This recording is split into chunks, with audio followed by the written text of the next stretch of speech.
Bonjour à tous, alors que nous sortons progressivement de notre léthargie, nous sortons du confinement, nous sommes certains au fond de nous que notre vie va devoir s'adapter à quelque chose de nouveau, un mode de vie nouveau peut-être.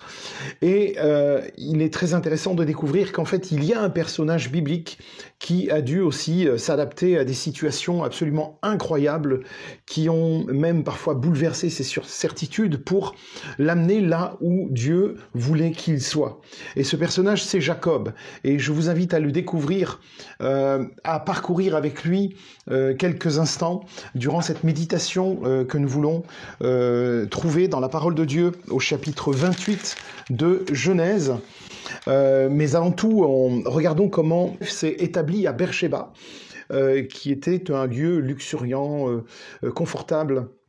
Nous trouvons cela dans Genèse 26-23. Et Jacob va commencer en fait sa vie d'adulte en fuyant. Il fuit son frère Ésaü à qui il venait juste de voler la bénédiction que son père Isaac lui avait donnée. Et Ésaü est tellement furieux qu'il projette de tuer son frère Jacob. Et Rebecca, qui aimait son fils Jacob, lui demande de fuir chez son frère Laban à Charan, qui est environ à 600 km au nord de Beersheba, pour ne pas être tué par son frère Ésaü qui est en colère. Et voilà comment Jacob se retrouve contraint de quitter la tente familiale dans laquelle il avait grandi et jusque-là dans une certaine douceur de vivre et en sécurité. Regardez dans Genèse 25, verset 7, nous lisons « Ses enfants grandirent, Ésaü devint un habile chasseur, un homme de la campagne, alors que Jacob était un homme tranquille qui restait sous les tentes. » Alors voilà que Jacob va quitter ce cocon familial, il va, avec une connaissance d'ailleurs assez limitée du monde qui l'entoure, à part sa famille et ses amis, Jacob va quitter la fraîcheur de Beersheba pour se retrouver en fait dans un désert de pierres. Et à la tombée de la nuit, il part à l'aventure, il emporte quelques affaires certainement. Et il part aussi sans savoir en fait que ce que Dieu a en vue pour lui. Il ne sait pas que Dieu a en vue pour lui un Béthel, qu'il va le rencontrer et que cette rencontre avec Dieu va changer sa vie. Et c'est ce que je souhaite aussi pour chacun d'entre vous, que une rencontre avec Dieu puisse bouleverser votre vie et que vous puissiez être transformés complètement par son amour et par la vie qu'il propose. Alors c'est un changement complet de situation. Du jour au lendemain, en fait, la vie de Jacob va basculer dans l'inconnu et dans l'inconfort.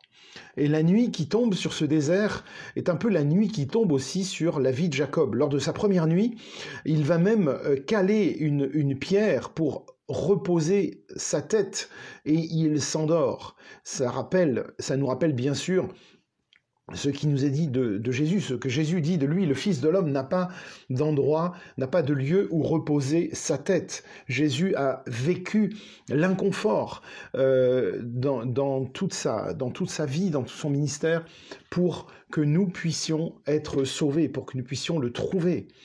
Et lors de sa première nuit, donc, il cale une pierre sous sa tête et s'endort. Et dans cette première nuit, il rencontre Dieu dans un rêve, dans un songe. Verset 12. Dieu lui révèle en fait d'une manière simple qu'il est en fait bien plus présent pour Jacob que ce qu'il aurait pu imaginer, de tout ce qu'il aurait pu croire auparavant. Alors quel est le songe de Jacob? Il est intéressant ce songe de Jacob. Il voit une échelle qui en fait part de la terre et monte jusqu'au ciel. Et l'Éternel lui promet dans ce rêve une terre et une descendance. Et Dieu se tient en fait au-dessus de l'échelle, au sommet de l'échelle, et regarde Jacob en bas.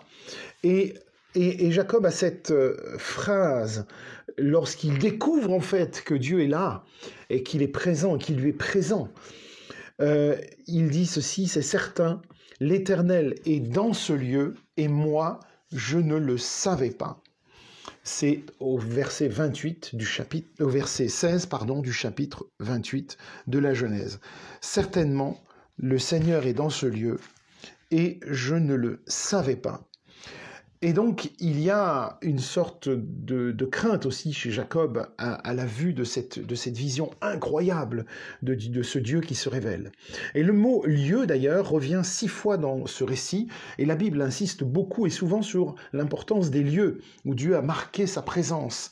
Et Josué l'a fait, il a marqué, il a bâti un monceau de pierre pour se souvenir de l'action de Dieu très forte à ce moment-là. Et Jacob aussi va le faire. Il va monter une stèle avec des pierres et des lieux qui vont marquer l'histoire du peuple pour qu'il n'oublie jamais ce que Dieu a fait. Et combien de fois Dieu est présent à nos côtés et nous ne le savons pas. Nous ne soupçonnons pas sa présence. Nous pensons qu'il n'est plus là, alors qu'en fait, il est là, il est à nos côtés. Et à l'image de l'échelle, eh bien, Dieu veut montrer en fait aussi le lien qu'il y a entre le ciel et la terre. Bethel, c'est le lieu où Dieu se tient, et le ciel n'est pas si loin. Et Dieu se tient tout en haut de cette échelle. Jésus fera allusion d'ailleurs à cette échelle de Jacob dans Jean 1, 51, et lorsqu'il dit « En vérité, je vous le dis désormais, le ciel est ouvert, et les anges de Dieu montent. Et je vois les anges de Dieu monter et descendre sur le Fils de l'homme. » Et encouragé par son expérience, eh bien Jacob a fait des promesses et des engagements envers Dieu sur la base d'une toute nouvelle compréhension de la puissance de Dieu, d'une toute nouvelle compréhension de sa puissance dans sa vie. Et Bethel devient alors la maison de Dieu pour Jacob. Le lieu est le moment où lui et Dieu se sont rencontrés, cette fois d'une manière toute personnelle. Et vous savez, c'est en rencontre personnelle qui doit se produire entre nous et Dieu. Ce n'est pas au travers de quelqu'un d'autre que l'on peut rencontrer Dieu. Ce n'est pas par quelqu'un d'autre, par un substitut. C'est vraiment une rencontre personnelle qui doit se réaliser entre Dieu et vous, entre Dieu et nous. Et nous avons tous besoin de moments et de lieux où finalement Dieu devient personnel pour nous. Nous quittons notre cocon familial, nous nous lançons dans une nouvelle vie avec de nouveaux défis. Et nous découvrons que Dieu est plus grand que nous l'avions imaginé parce que nous l'avons expérimenté de façon toute pratique pour nous. Ainsi, notre engagement renouvelé devient notre expérience de la maison de Dieu, comme pour Jacob devient Bethel. Et Dieu qui était loin devient proche et devient personnel. Cela devient notre Bethel. Je suis très reconnaissant d'avoir grandi dans une famille où Dieu a toujours été une évidence. Et je suis très reconnaissant aujourd'hui de ne pas avoir eu à lutter avec des questions existentielles, parce que Dieu nous apparaissait comme une évidence, on le priait toujours et on allait à l'église et les choses étaient tellement évidentes. Et un jour, plus tard, ou quand je l'ai vraiment accepté dans ma vie comme sauveur Seigneur personnel, j'avais 8 ans, ça a pris quelques années pour vraiment que je fasse ce pas et que je décide de l'accepter, mais ça a été aussi une évidence. Et je ne me souviens pas avoir douté un seul instant de sa présence dans ma vie, et encore moins de son existence. Dieu veut nous rencontrer même dans des endroits que nous ne soupçonnions pas.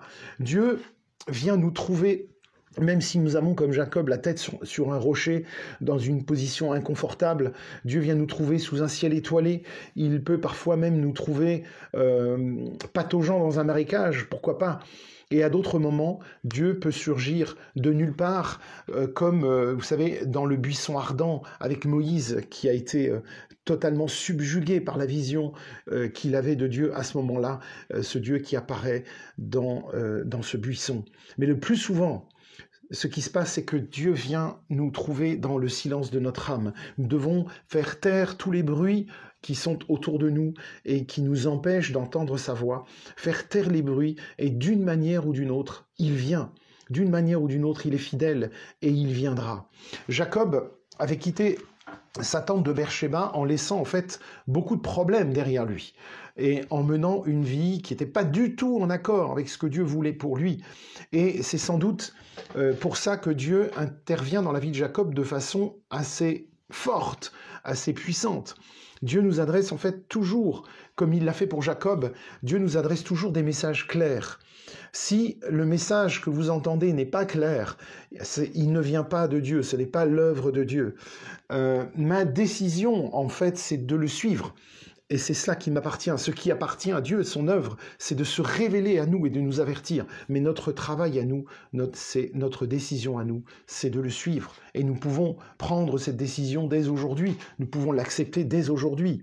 Un petit peu plus loin, dans Genèse 32, versets 30 à 31, nous avons cet épisode de Péniel, qui est un moment important aussi. Et l'expérience spirituelle de Jacob, en fait, ne s'est pas limitée à découvrir la présence de Dieu. Il était sur le point de découvrir l'intérêt de laisser Dieu prendre le contrôle de sa vie. Lorsque Jacob a traversé le ruisseau de Jabbok, je vous invite à lire le récit passionnant, il a de nouveau rencontré Dieu. Après la tromperie de ses premières années, eh bien Jacob était enfin prêt à rencontrer son frère. Et d'ailleurs, la rencontre entre Jacob et Ésaü est un récit bouleversant.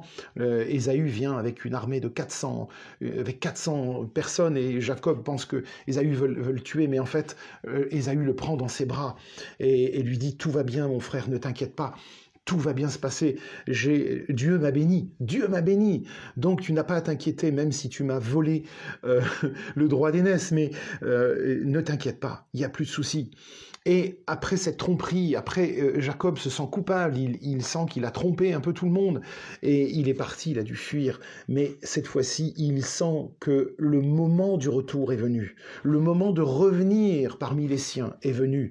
Et je vous invite vraiment solennellement à vous réconcilier si vous avez besoin de le faire avec un membre de votre famille. C'est tellement important.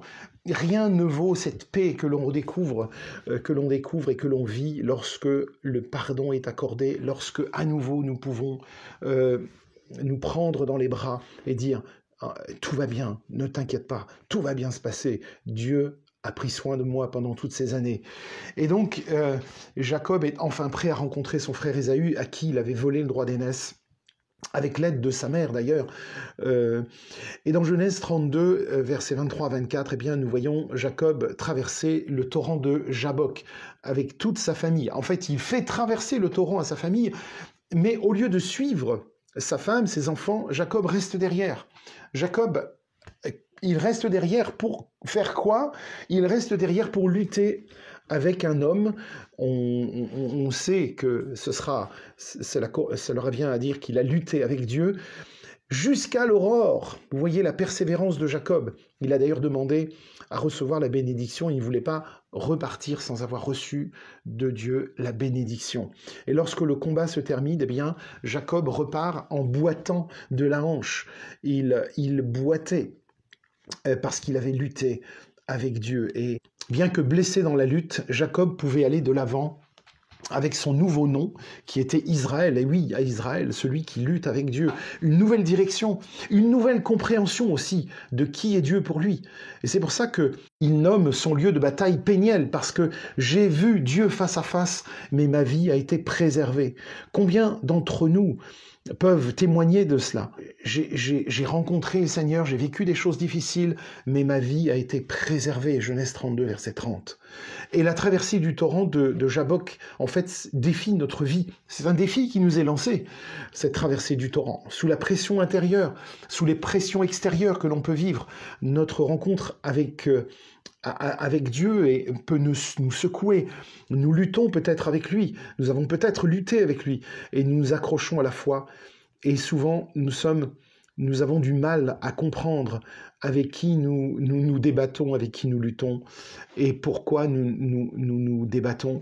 Mais Dieu nous montre son visage tout en préservant nos vies. C'est chapitre 32, verset 30. Et son esprit, parfois c'est vrai que Dieu peut raisonner avec nous, mais il veut que nos cœurs soient changés.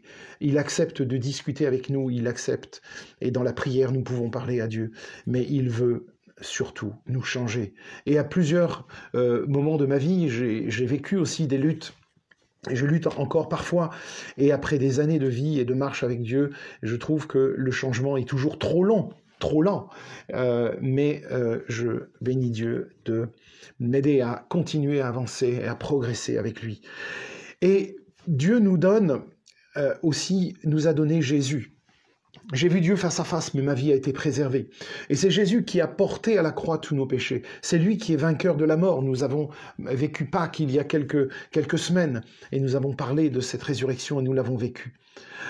Alors voilà, maintenant, si lorsque nous nous sommes éloignés de Dieu, il y a aussi un retour. C'est le retour vers Béthel, ce Béthel que Jacob a tellement chéri. Et maintenant, nous voyons Jacob qui a l'amour d'un père. Il a parfois négligé, il a notamment négligé ses enfants. À un moment donné, il s'est passé des choses assez graves. Et je vous invite à relire le récit. Il se souvient de ses premières pérégrinations et il se rend compte qu'il avait d'une certaine façon laissé entrer d'autres dieux dans sa vie, que Dieu n'était pas à la première place dans sa vie. Et Jacob a fini par ramener sa famille à Béthel, où son engagement est devenu cette fois beaucoup plus personnel. C'était un Dieu maintenant qu'il connaissait personnellement. Et là, il a renouvelé ses vœux à ce Dieu qui lui donnait une seconde chance. Genèse 35, versets 1 à 7. Ce Dieu lui donnait une seconde chance. Voilà ce que Jacob a vécu. Il est revenu à Béthel, il est revenu vers son Dieu. Il a vécu des choses difficiles, mais Dieu l'a toujours accueilli. Et c'est exactement ce qui se passe pour vous et pour moi. Dieu nous accueille toujours. Il nous demande de revenir à lui. Il nous demande un retour. Il nous demande de renouveler notre engagement et surtout d'être reconnaissant pour ce qu'il a fait, pour ce qu'il a permis. Et mes amis, nous servons un Dieu qui se penche sur nous et qui ramasse les morceaux brisés de nos vies et les recolle soigneusement comme il l'a fait pour Jacob. Si votre vie à un moment donné a été brisée, cassée, si quelque chose s'est cassé en vous, si vous avez vécu des choses difficiles et si vous vivez des choses difficiles, sachez que Dieu vient comme il l'a fait pour Jacob, va recoller ces morceaux brisés de votre vie et les recoller avec soin pour refaire un vase magnifique. Et c'est cela qu'il veut pour nous. Il l'a fait pour Jacob, il peut le faire pour vous, il peut le faire pour moi. Donc, je vous encourage à continuer de le suivre, d'apprendre à le connaître mieux et de lui faire confiance. Voilà, courage dans ce déconfinement, dans cette vie cette vie un peu différente qui va s'ouvrir devant vous, devant nous, et soyez vraiment confiants que le Seigneur fera de grandes choses dans votre vie.